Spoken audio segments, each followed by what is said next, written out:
Namandavats, namandavats, namandavats, namandavats, namandavats, namandavats, namandavats, namandavats.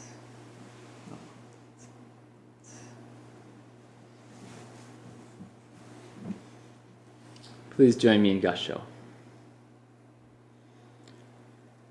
Of those who encounter the power of the primal vow, not one passes by in vain. They are filled with the treasure ocean of virtues, the defiled waters of their blind passions, not separated from it. Namandavats, namandavats, namandavats, namandavats. Hello, and thank you for joining us for our Gotane service this year. Once again, observing in unusual circumstances. We're not quite out of the woods yet with this pandemic, but I feel like we're starting to see some light at the end of the tunnel, and we can stay the course for just a few more months. I'm hopeful that we'll be able to soon be able to gather together in person to appreciate the Dharma. In the meantime, we are continuing our services in this way. It's a wonderful way for us to connect and to observe these important occasions. Today being our Gotane service, in which we reflect upon the life and celebrate the birth of our true teacher, Shinran Shonin. This Gotane service is a time in which we recall the events of Shinran Shonin's life, and for me, I always think about the early years of Shinran's life. Shinran Shonin lived in uncertain times, as we do today. Shinran Shonin's lifetime was marked by ongoing warfare and conflict in Japan, and at the time of his birth, there were two main groups, two large clans that were fighting for control of Japan, the Taira and the Minamoto. And they were ruthlessly battling for control of territory, land, resources, and in many cases, those in power acted solely in the interest of preserving their power, with little concern for the needs or the difficulties that their actions would create for the common people. And at times when there was a great need among the common people, the first priority of the ruling clans, the warring clans, was often to preserve their power by any means necessary. So their battles would completely destroy farmland, would ransack communities, burn down villages, and as a result, the common people would be left with no livelihood. And so in the years that followed Shinran's birth, the Taira clan, one of these ruling clans, had the upper hand and was in power. And so those associated with the Minamoto clan were very vulnerable, felt themselves to be in danger. Now, it's said that Shinran Shonin's family had some connections with the Minamoto, and so one theory about Shinran Shonin's early life is that because of these connections, it was deemed that the safest route for the family to preserve the lives of the family members would be for all of the male family members to enter into the Buddhist order, to become monks, to leave society, to enter the Buddhist world, and there they would largely be left undisturbed because they'd renounced the world and renounced all ambitions within the world. So this was seen as an option for people to live safely in difficult times. So Shinran Shonin, whose childhood name at this time in his life was Matsu Wakamaru,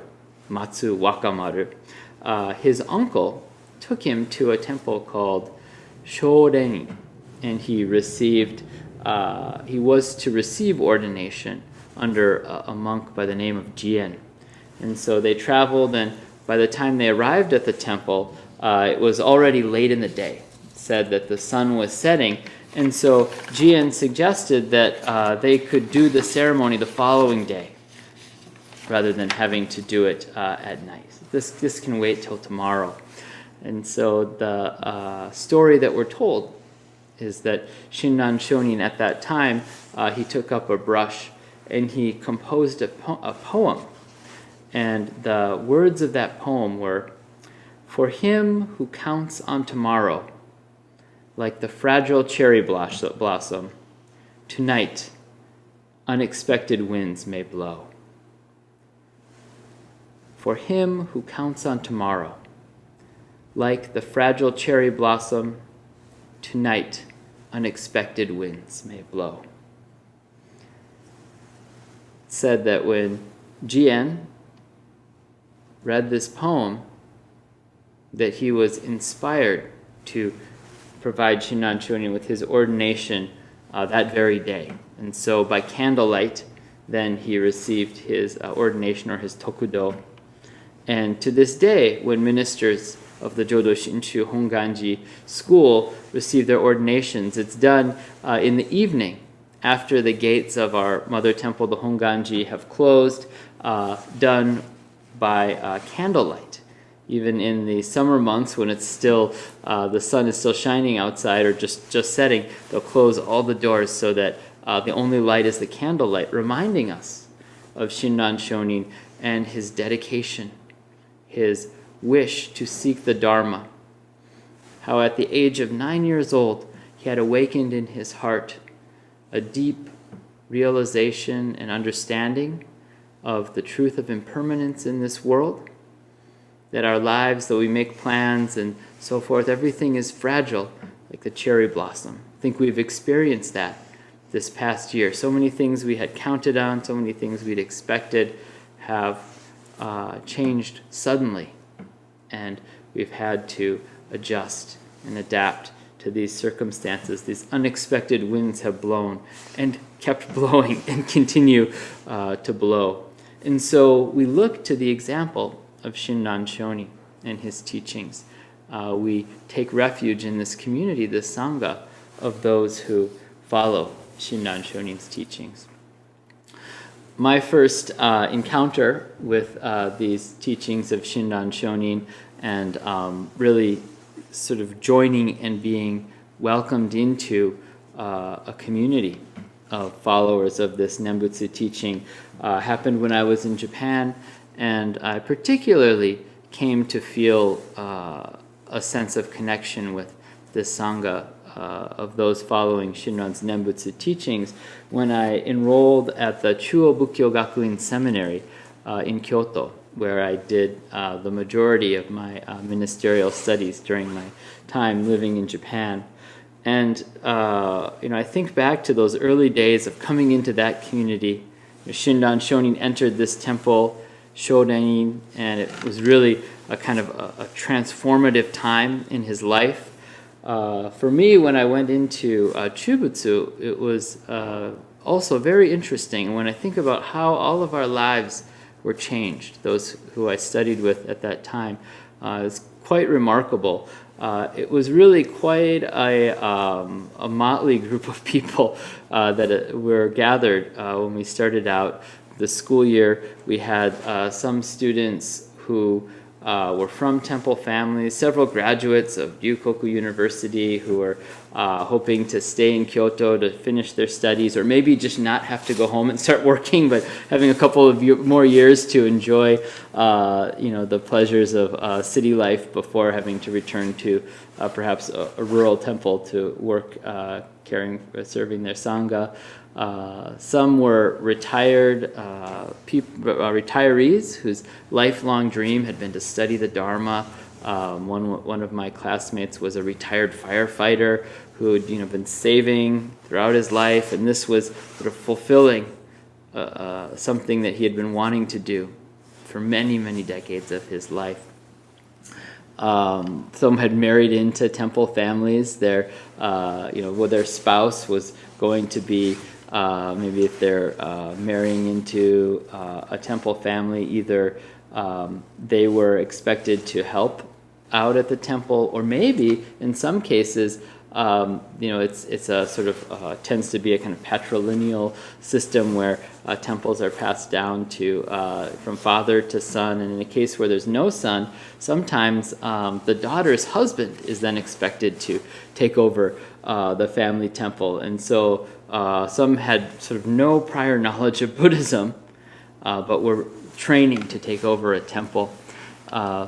There were some who were really there under duress. Some of my classmates, their parents had said, this is what you're going to do, whether you like it or not. This is our expectation for you, that you're going to carry on the family temple. Or perhaps they were people who hadn't quite found their direction in life, and the parents said, just go to Chubutsu, just at least get these certifications and this credential as a minister, and you can help out here at the temple while you figure out their direction in life. One of my classmates said that his father had promised to buy him a car if he graduated. So that was sort of his motivation. He was in it for the car. It was a very interesting group. And I remember asking one of the second-year students, why are you here? What motivated you to come and study here? And he said something very interesting. He said, "Kizuitara koko ni imashita." He says, I noticed at one point that I was here. It's like I woke up one day and here I was. And at the time I thought, what a weird thing to say. But looking back on it now, I think that was really quite profound. We go through life making our plans, thinking this is what I'm going to do, this is how it's going to go. And more often than not, it is the causes and conditions of our lives that are propelling us along. And at one point, we kind of have moments of awakening and realize, oh, here I am. This is my life. And so we find ourselves in these communities. And for those of us who've encountered the Nembutsu teaching, we're brought together with all different kinds of people of all ages and all backgrounds coming together to hear this teaching that embraces all of us. And I had an experience when I was studying at this school that really drove home this reality for me. I was out having dinner with a few of my classmates in one of the clubs. I belonged to the chanting club, and so this is the chanting club. We were out having dinner with our teacher, the advisor, and he'd been teaching at this school for many years. He was a graduate of the school, and so we were talking to him, and some of the very serious, hardworking, diligent students were complaining about the other students who were not as motivated, those who would sleep in class, who would not wear their robes properly, who were seen as being disrespectful to the teachers, and they were really frustrated. They said, they're holding us all back. If we had a class full of dedicated, motivated students, then the teacher could, go through at a much faster pace. We could cover much more material. We could learn much more. If we all had a group of students, if we had created a kind of an elite track for the dedicated students, don't you think that's a good idea? And I was thinking, oh yeah, that sounds good. Grew up in this American education system where we kind of fast track people, and we have all different kinds of programs. And very early in our education, people are kind of identified as being gifted and talented, or hardworking, and are sort of put on a track where they can really excel. So I thought, oh yeah, this makes a lot of sense. And our teacher at that point said something that kind of surprised us and caught us off guard, because up to that point he'd been kind of laughing and going along with the conversation, but he stopped and he said, no, absolutely not. This is not that kind of school. He said, what is written on the plaque above the Buddha shrine, the Buddha altar at the school? In the Onaijin, there was a big plaque, and it had 5 kanji written on it. Gaku Butsu Dai Hi Shin. Study the Buddha's great heart compassion. That's the motto of our school. That's the motto of our school. That is the principle, the guiding principle of our school, the Buddha's great compassion that embraces everyone equally. So we could not create a group of elite. We could not rank and classify people. The culture of our school is that we all journey together on this path to awakening. And from that moment on, I began to kind of look at the school and look at that experience a little differently. And I recall when I went for my own Tokudo experience during the training session, it was very difficult for me, both physically and mentally. The Tokudo experience is kind of like it has sort of somewhat reminiscent of what you think of when you see a movie about army boot camp. It's very strict, and they're trying to kind of mold everybody into very dignified, respectable ministers. And so a lot of attention placed to sitting, being able to sit in that seiza posture, sitting with your knees kind of, your legs folded under, and to sit up straight, to wear your robes properly. There's a fair amount of scolding and stern speaking. So there's the physical challenges, but also the emotional challenges of being corrected for your mistakes. Me myself being an American with a good-sized sort of American ego and sense of self and all of that. It was difficult for me. And I remember being in the communal bath one evening after our evening service, and then after that we had a long kind of a training for the next day. I was exhausted, and I'd finally gotten into the bath, and I sort of, nice hot bath, and I said, "Kyo nagakatta." I said, "This was a long day." And one of those classmates who had been, one who might have fallen asleep from time to time in class and, not highly motivated, he turned to me and he said, "Ya, Henry-san, chigao. Mijikakatta." He says, "No, Henry, you're wrong. It was a short day." I thought, wow, that's true. This encounter, this time together, this brief moment of our lives. He had heard and received this teaching of Shinran Shonin, that our lives are like this cherry blossom that passes quickly. Right? We don't know how much more time we have together, so let us cherish this moment together. So this is the profound insight of Shinran Shonin. His whole life, from when he was a young child, was a reflection of this truth. He lived a long life. Today we celebrate the birth, but throughout the year we think about his journey in life. We take comfort in this teaching that he received and that he shares with us. Because Shinran Shonin never promoted himself as a great teacher. He always encourages us to turn our minds to the Buddha. And so I chose this passage that I read at the start of my talk from his wasan, his hymns on the Pure Land Masters. And in this passage, Shinran Shonin says, "Of those who encounter the power of the primal vow, the vow of Amida Buddha, not one passes by in vain. Each of our lives are precious. Each moment of this life, though difficult, is rich in meaning, precious opportunity. They are filled with the treasure ocean of virtues, the defiled waters of their blind passions not separated from it." So even in the midst of our frustration, our anger, our difficulties, our greed, our clinging, that when we hear Namu Amida Butsu, we entrust ourselves to the Buddha's compassion. We realize that we're supported by a warm and embracing community of fellow travelers in the Nembutsu. Then we truly find that this life we live is a precious encounter with great compassion. So I thank you for gathering in this virtual way to observe Gotane. I hope that you are well and living with deep peace of mind in the Nembutsu. Please join me in Gassho.